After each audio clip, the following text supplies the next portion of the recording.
Hello, this is Kenji here again. How is everyone doing? Alright, in this video I am going to talk about my new CT scan result, which just came out today. For those of you who don't know, I've been diagnosed with rectal cancer since last October. Initially, I was diagnosed as stage 3, but a couple of months ago, they found lung metastasis, so I got restaged as stage 4.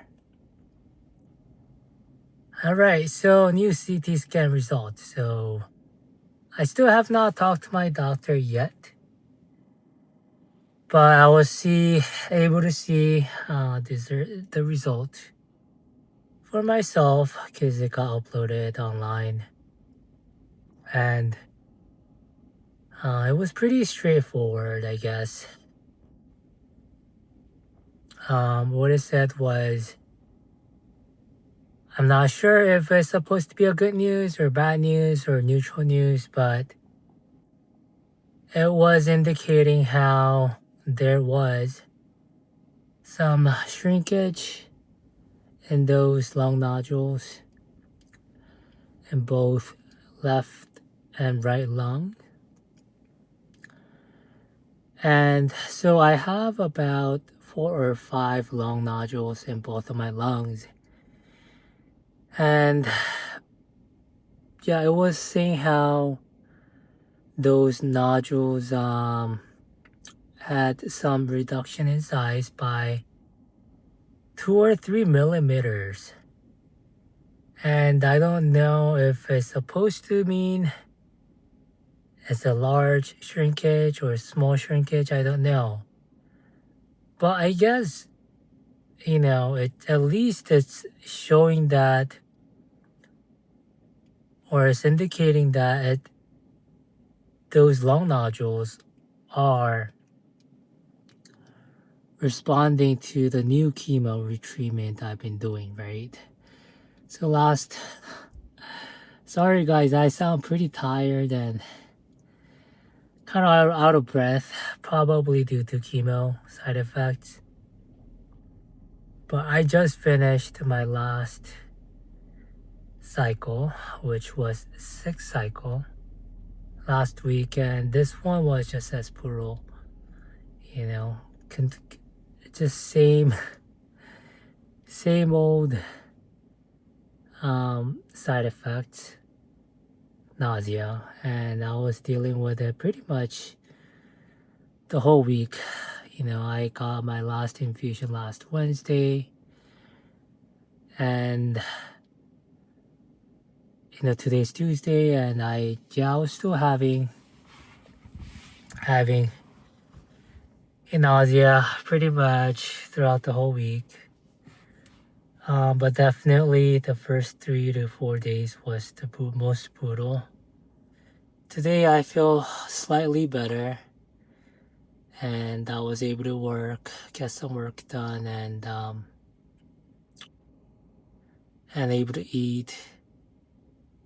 And I measured myself this morning, and I lost about, I think, 7 pounds, which is a lot. If you think about it, I lost 7 pounds in a week. So I was weighing about 125 pounds before my last chemo. But after my last chemo, I lost about 7 pounds, so I'm weighing at 116 or 117 pounds this time around. And even physically, I think I feel weaker, right? Probably due to losing weight and due to side effects of the chemo. But anyways, back to my CT scan result. So when I saw the results for myself, I just really didn't know what to make of it. And also another scary thing is that there's this lesion of like about 10 in the size of 10 millimeters and the right size of my right kidney. And it's been there actually apparently since my initial diagnosis, so since last year. But somehow this one it could be non-cancerous cyst. I don't think they know yet, but somehow this one shrank in size too. So does that mean that this one is cancerous too because it's responding to the chemo? I don't know. But it's been there, and maybe, and I looked it up, and kidney is like a pretty rare location for colorectal cancer to metastasize. It's less than 1%. So that's probably why they, from the get-go, they ruled out the metastasis to the kidney because it's just so rare. Anyways, I'm even worried about this, but maybe I shouldn't be so worried about the kidney yet because right now I have to deal with the lung nodules first. Anyways, so it was, I guess those lung nodules are somehow responding to the chemo, but I really don't know because, like I have shared in the past videos, I told you guys how I really don't know if I can continue with the more chemo treatment.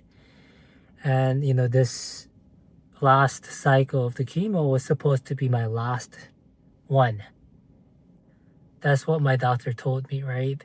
But she still scheduled me for more chemo, I think, just in case to save the spot for me, I guess.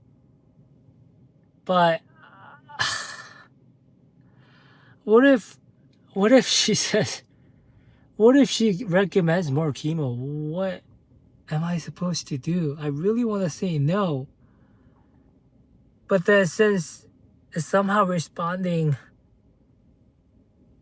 I feel like it'll be so hard for me to say no to her suggestion. But then again, I really don't know, guys.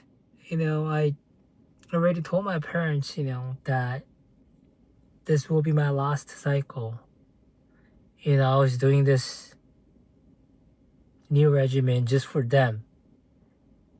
Just to show them and that I'm really trying, I really want to give it another shot. But the side effects, the nausea, they've pretty much exhausted all the meds, all the options for all the possible meds to treat nausea. I've tried, so before every infusion of the chemo, they usually start with this anti-nausea med called Emend. So I've been getting it, and I think it at least like helps on the first day somehow, but it doesn't seem to help as much on the second and third day. So I've always had breakthrough nausea, and I've tried Zofran, Compazine, I've tried Kytril, I've tried olanzapine. Olanzapine is like off the label meds. Usually it's used to treat schizophrenia or bipolar disorder. So it's supposed to be psych meds, but also it's used to treat breakthrough nausea. So I've tried olanzapine, and what else have I tried? Also, I forget the other one, but it's another psychotropic meds. But anyways, yeah, I've tried that too, and it doesn't really seem to help as much. I still I still got all the nausea, and I was pretty much bedridden this time around again. So I'm losing all the hope, right, for all these meds. What do I even do, right? And I bought this like anti-nausea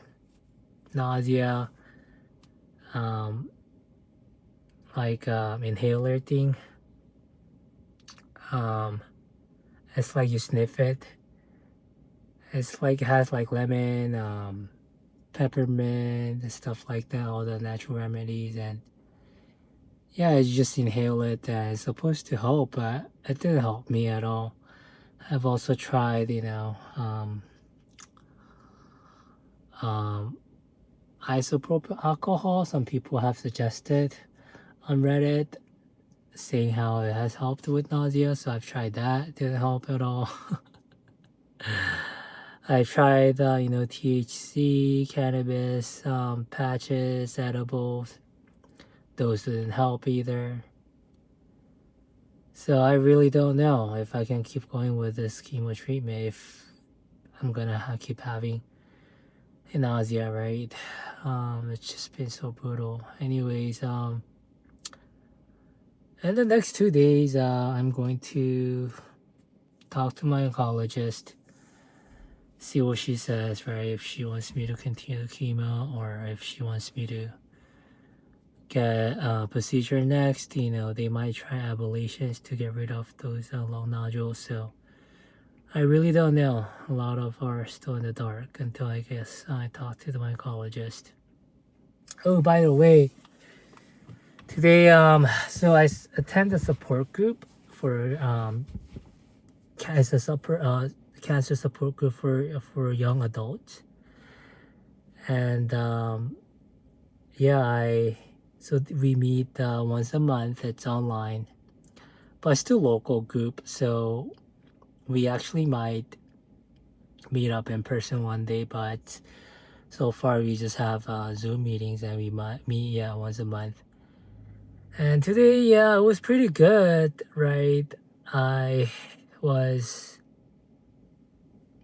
sharing about the new, I guess, CT scan result, and they were really supportive, and I was just basically sharing how I've been feeling pretty down on myself, and I just feeling like I just want to give up, right? But they were really supportive. They could all relate. Some of them are in remission, some of them are still going through treatment, but I believe I'm the only one with as stage 4, so I'm definitely in a much worse situation than they are. But we are all fighting our own battle, so I don't think I need to compare. They were like sharing how they've had their own dose of like thoughts of like suicidality or passive suicidality, and like feelings of existential crisis, and also I guess thoughts of like what's the meaning of like continuing on with the treatment, right? And they definitely wanted to give up too.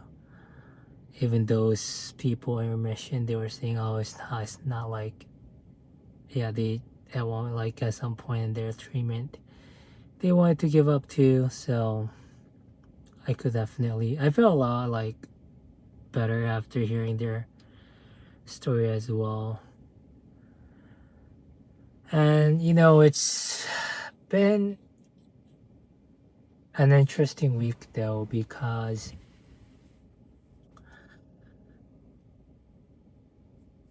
I've heard from both my parents and also my sister. They all go to the same church, and I go to the same church too.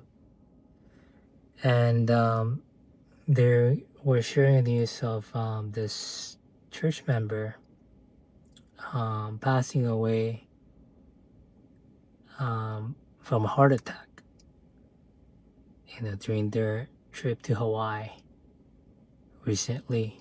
And they were pretty young. I think they were only 7 years older than me, so they're like 45, 46. So he was on a trip with his family, and apparently, he passed away from a heart attack while, I guess, laying down in bed or something like that, and like no one knew. Like they thought like he was just sleeping, right? I think he was taking a nap or something. So yeah, no one knew like he actually was having a heart attack because he just was laying down there. Yes, so no one caught it, and they just found out like, I guess, hours after he passed away. Really, really unfortunate. And then I also saw the news of this Korean YouTuber, like pretty famous Korean YouTuber,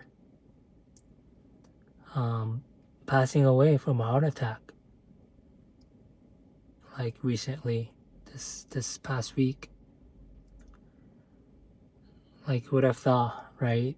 I would sometimes watch his stuff, and I mean, on the outside, he seems healthy, and he was really successful too, right? He has over, I think, 2 million subscribers on his YouTube channel, and yeah, it was just continuing about his day, but apparently, so like he was supposed to like meet up with his friend, but his friend could not, like he didn't show up, and his friend could not get in touch with him for like over a day. So I guess they got concerned, so they called the cops, and then the cops came and found out that he was already, like, he passed away. Yeah, I think they already did the biopsy and concluded that he passed away from a heart attack. And I don't know if you guys know, but I believe heart attack is like the #1 killer, at least in America. So many people pass away from a heart attack. And some of my viewers, you guys have been sharing like no one is guaranteed tomorrow, right? And I think it's really, really true. But it's just that like we just go about our day, I guess, without really thinking about it so much. But I've been thinking about it lately a lot. I think I'm dealing with cancer right now, but who knows? I could pass away from a heart attack or from something else, maybe from a car accident. You never know, our fate. And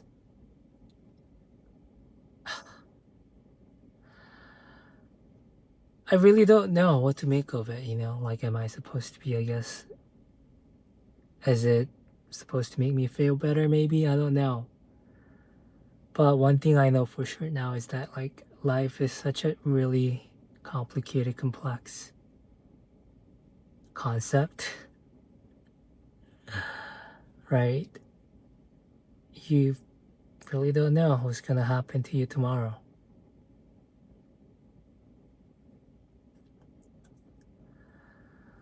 You really don't know. But we all live like tomorrow's guaranteed to us, right?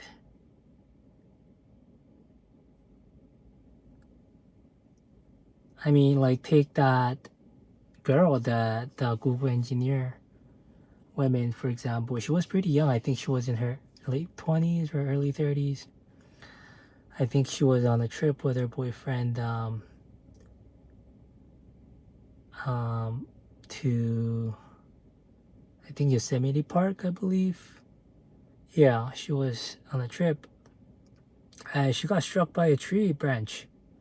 Like, big tree branch like fell down on her, I believe, and struck her, and she died.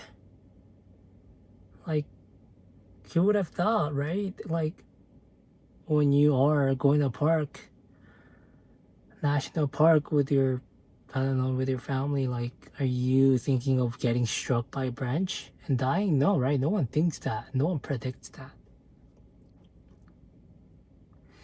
So I'm pretty sure she was making good money, right? Google engineer. She went to good school too, I believe. And I'm pretty sure she was probably planning for her next 5 years, 10 years, maybe 30 years down the road. Probably, saving a lot of money, maybe to retire early. I know that a lot of engineers or people in tech, they're really into like saving a lot and retiring early, right? So because they make really good money, so they save like big chunk of their money and put it, like invest it, and they plan to like retire maybe before they're 40 or 50. So I'm pretty sure she had like all this like plan, right, for herself and maybe for her family. I would have thought though, right, that you're gonna pass away from being struck by a branch. Just so sad, and it's just so disturbing though, right? Because it's so unlucky, and we really don't really have much control over our life, over our fate, if you think about it. We think we do, but we really don't.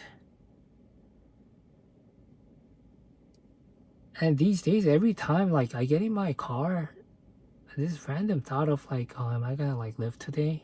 Am I gonna get into a car accident? Maybe pass away? I think that. Maybe more so not because of my cancer diagnosis, but because how I got into a pretty major car accident on the freeway a couple months ago, right? Back in March. I mean, yeah, that could have killed me for sure. I could have died. It was pretty major car accident. If you guys haven't taken a look at the video, like I suggest you take a look at it. Like I uploaded the video of like I had a dash cam in my car, so it completely captured the moment I got into the accident. Yeah, it could have killed me.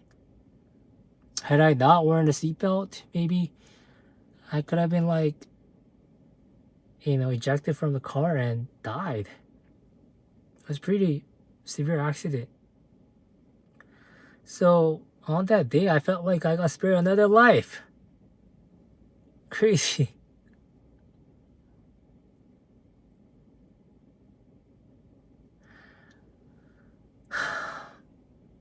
Really crazy. I could have died.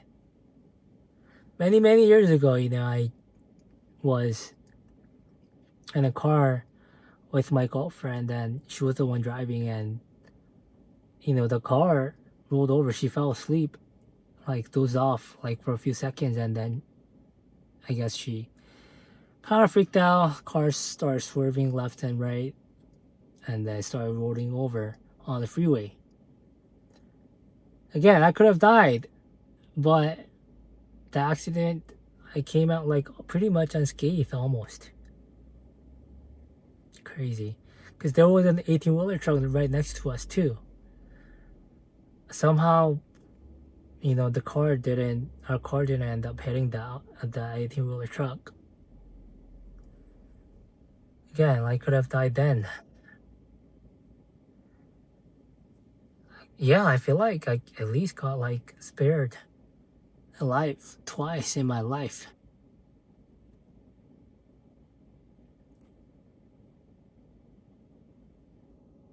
Anyways, guys, thanks for listening. I was just really sharing my thoughts today in this video. But definitely I'm going to upload, or I'm going to let you guys know what happens at my doctor's appointment in my next video. So just hang in there, guys, and thanks for all your support again. Thank you all for all your kind words. And I'll see you guys in the next video. All right, till then, take care.